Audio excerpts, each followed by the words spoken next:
रावण ने कैलाश पर्वत को उठा लिया, लेकिन सीता स्वयंवर में धनुष क्यों नहीं उठा पाया? अक्सर लोगों के मन में ये सवाल आता है कि रावण ने कैलाश पर्वत को उठा लिया, लेकिन सीता स्वयंवर में शिव के धनुष को क्यों नहीं उठा पाया? भगवान शिव का धनुष बहुत ही शक्तिशाली और चमत्कारिक था।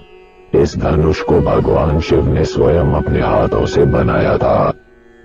पुराणों में उल्लेख है कि भगवान शिव जब इस धनुष को धारण करते थे और इसकी प्रत्यंचा चढ़ाते थे, तब उसकी एक ही टंकार से बादल फट जाते थे, पर्वत हिलने लगते थे और ऐसा लगता था मानो तीनों लोकों में भूकंप आ गया हो।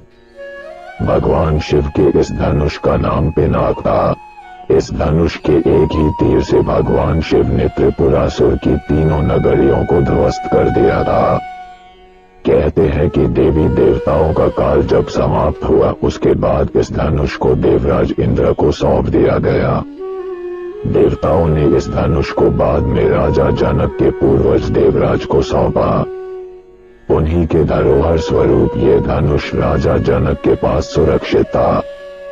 राजा जनक इसको अपने महल में पूर्ण रूप से संरक्षित करके रखते थे।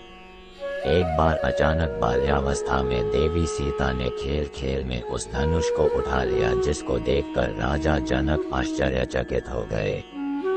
उन्होंने मन ही मन प्रतिज्ञा कर ली कि सीता का विवाह उसी से होगा जो इस धनुष को उठाकर इस पर प्रत्यंचा चढ़ाएगा। क्योंकि शिव धनुष को उठाने के लिए शक्ति की आवश्यकता नहीं थी, बल्कि इसको उठाने के लिए निरहंकार और प्रेम की आवश्यकता थी। जब रावण इसको उठाने के लिए आया तो रावण के मन में बहुत ही अहंकार था। उसके मन में भगवान शिव के धनुष के प्रति सम्मान कम था और खुद के प्रति अहंकार ज्यादा था।